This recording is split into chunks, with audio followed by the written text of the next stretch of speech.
There is a window of about 4 weeks every year when a weedy, patchy lawn can actually be fixed, not just tolerated, not just mowed short and ignored, actually transformed, and that window is right now, late summer into early fall. The soil is still warm enough for seed to sprout, but the punishing heat has eased, and the weeds are slowing down. Hit this window, and next spring your lawn comes back thick, green, and full. Miss it, and you are staring at the same bare spots and the same frustration this time next year. Most people do miss it, not because they are lazy, because nobody ever told them the two things that make reseeding actually work. One costs nothing to check, the other costs about $2, and skipping either one means you just threw another bag of expensive seed at a lawn that was never going to take it. If you have ever spent good money on grass seed, watered it faithfully, and watched almost nothing come up, you are not alone. I have been there. Today I am walking you through exactly how to turn a weedy lawn around, step by step, in the right order. If you are new here, welcome to Timeless Gardening. This is where we keep things alive, thriving, and beautiful without spending a fortune. Hit subscribe if that sounds like knowledge worth having. Let us start with the free check that determines whether any of this can work at all.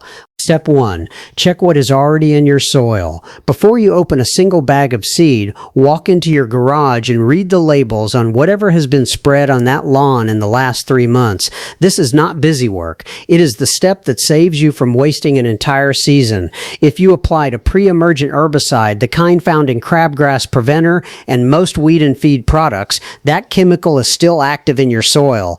It works by creating a barrier that kills seeds as they try to sprout. And here is the part most people do not realize.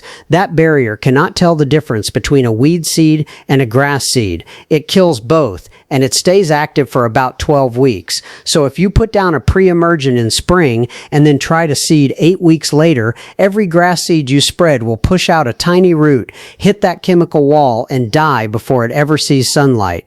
The seed was good. The watering was right. The timing was the only thing wrong. Read those bags before you do anything else. I have heard from so many people who swore they did everything right, watered twice a day, kept the birds off, and still got nothing. Then they checked the garage and found a bag of weed and feed they had forgotten they even spread. That one discovery explained the entire failure. This check cost nothing, and getting it wrong cost you a whole growing season. Step 2. Understand what you are really fighting. When you look at a lawn covered in dandelions and crabgrass, it is easy to think the weeds are the enemy. They are not. They are just taking advantage of an opening. Weeds do not muscle their way into healthy turf. They fill in the gaps where the grass has already thinned out. A weed seed needs bare soil and sunlight to germinate. In a thick, dense lawn, that seed lands on a mat of grass blades and never touches the ground. It never gets light. It dies where it lands. So when your lawn is mostly weeds, what you are really seeing is a lawn where the grass failed first and the weeds simply moved into the empty spaces. That changes your entire strategy. Killing the weeds without filling those gaps just leaves you with bare soil. And bare soil is exactly what the next wave of weeds is waiting for. The real goal is getting grass thick enough to close those openings. That means seeding, but only in the right sequence. I have watched neighbors spray herbicide on a weedy lawn, feel victorious for about 3 weeks, and then watch new weeds fill every spot the old ones left behind. They did not solve the problem. They just cleared the stage for the next act. The grass has to come back into those spaces, or the weeds will reclaim them every single time. Step 3. Deal with the weeds that block seedlings. There are 3 situations where you cannot seed directly into weeds. The first is creeping invaders like ground ivy, nutsedge, and bindweed. These form a dense mat that physically smothers anything trying to come up underneath. Seed scattered on top of that mat never reaches soil. The second is a thick layer of crabgrass. Crabgrass dies with the first frost, which sounds helpful, but the dead mat it leaves behind acts like a roof over your soil. Seed cannot penetrate it. That mat has to be raked or scalped out first. The third is when broadleaf weeds like dandelions and clover have taken over more than half the lawn. In that case, treat them first and wait 4 to 6 weeks before seeding. Check the product label for the exact waiting period. Outside of those three cases, you can overseed directly and let the new grass outcompete the remaining weeds, especially in fall when weed pressure naturally drops. The waiting period is the part that frustrates people the most because it feels like doing nothing. You spray, you see the weeds start to die, and you want to seed immediately. But that waiting window is what allows the chemical to break down enough that it will not kill your new grass. Skip the wait, and you are paying for seed that will never grow. Step 4. Choose the right seed and store it properly. Not all grass seed is equal. The cheapest bag is usually cheap for a reason. First, match the seed to your climate. Cool season grasses like fescue, Kentucky bluegrass, and perennial ryegrass thrive in northern regions. Warm season grasses like Bermuda, zoysia, and St. Augustine belong in the south. Put the wrong type down and you are fighting your climate every season. You will lose. Second, read the label for weed seed content and filler. Cheap blends often contain other crop seed and even weed seed. A quality bag lists its contents clearly, and the weed seed percentage will be extremely low. Third, check the date. Grass seed loses viability as it ages. A bag stored in a hot garage all summer will have far lower germination than the label claims. Buy fresh, use it soon, and store leftovers somewhere cool and dry. I have seen the difference in a single lawn where the homeowner used old seed on one half and fresh seed on the other. The fresh side came in thick and green. The old side was patchy and weak. Same soil, same water, same sun. The only variable was the age of the seed. A good rule of thumb is that grass seed loses about 10 to 20% of its germination rate for every year it sits on the shelf. So a bag that is 3 years old might only give you half the lawn you are expecting. Step 5. Prepare the ground so seed can reach soil. Grass seed will not sprout sitting on top of dead grass or hard compacted dirt. It needs direct contact with the soil. If your ground is compacted, and most weedy lawns are, aerating is not optional. It is the difference between most of your seed taking root and most of it becoming bird food. Try this test. Push a long screwdriver into the soil. If it slides in several inches without resistance, you are in good shape.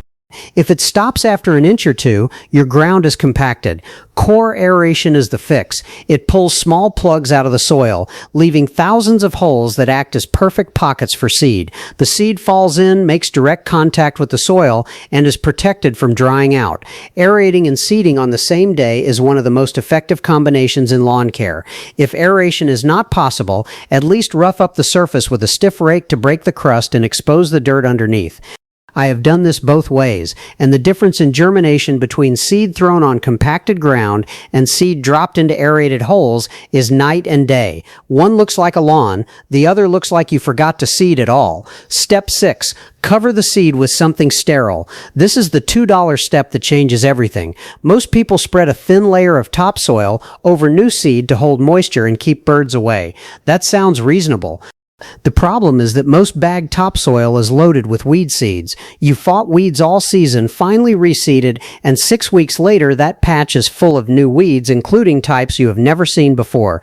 You did not fail. You planted them. They came in with the top dressing. The fix is simple. Instead of topsoil, use a sterilized material like peat moss or coconut coir. These are the same products used for starting seeds indoors. They have been treated so there are no viable weed seeds inside. A small bag costs a couple of dollars and covers a surprising amount of area. This one switch is the difference between seeding that thickens your lawn and seeding that introduces a fresh crop of weeds into the exact spots you just cleared. The first time I tried this, I was skeptical that something so cheap could matter so much. But when that patch came in clean and green with 0 new weeds, I realized I had been sabotaging my own lawn for years with contaminated topsoil.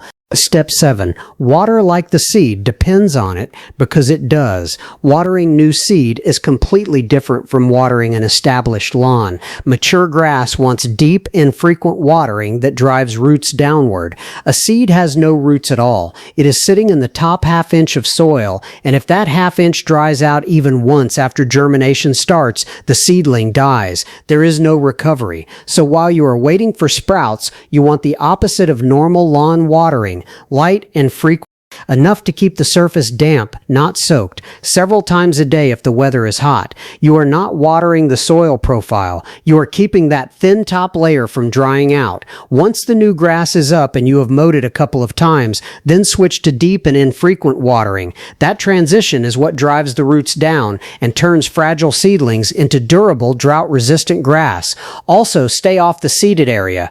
Foot traffic on new seedlings kills a surprising amount of them. The biggest mistake I see is people watering once a day like they do for their established lawn and thinking that is enough. It is not. That top layer dries out in hours when the sun is on it. You have to check it multiple times and keep it damp until those first blades appear. Step 8. Raise your mower and keep it raised. This costs nothing and might be the most valuable habit in this entire process. Weed seeds need light hitting bare soil to germinate. When you mow short, you open the canopy and let sunlight pour down between the grass blades. Every weed seed in your yard now has perfect conditions. When you mow taller, the grass shades its own soil. Those seeds never get the light they need to sprout. Taller grass also grows deeper roots, holds moisture longer, and stays thicker through summer stress. That thickness closes gaps before weeds can fill them. Most people mow short because they think it looks neater and means mowing less often. They have been accidentally farming weeds for years. Raising the mower deck a notch or two takes 10 seconds and reduces weed pressure every single week for the rest of the season. The difference between a lawn mowed at 2 inches and one mowed at 3.5 inches is not subtle. The taller lawn is denser, greener, and has far fewer weeds trying to break. It is the simplest adjustment in lawn care, and almost nobody does it. If you only change one thing after watching this video, let it be this, because mowing height alone can cut your weed problem in half without a single chemical. There you have it. 8 steps to reseed a lawn that is mostly weeds without wasting your money or your time. You do not need to kill everything and start from scratch. Most lawns that look hopeless are actually recoverable. The grass is still there. It has just been outnumbered and pushed aside. What it needs is the right sequence. Check your soil first. Deal with the weeds that block seedlings. Choose good seed. Loosen the ground. Cover the seed with something sterile instead of weedy topsoil. Water it gently and often until it sprouts. Raise your mower and know that one season is rarely enough. A lawn that has gone mostly weeds usually takes 2 rounds across 2 falls to fully transform. 1 round will improve it. 2 rounds will make it the thickest lawn on the street. That is the goal. Thick grass is the only weed control that never wears off, never needs reapplication, and costs nothing once it is established. If you are planning to reseed this fall, tell me what the biggest weed problem in your lawn is right now in the comments. And if you want more practical lawn and garden wisdom that treats your time and your budget with respect, subscribe to Timeless Gardening. New videos drop every week to help you grow, build, and enjoy the yard you have always wanted. Until next time, the window is open right now. Do not let another season slip by. It is time to get started.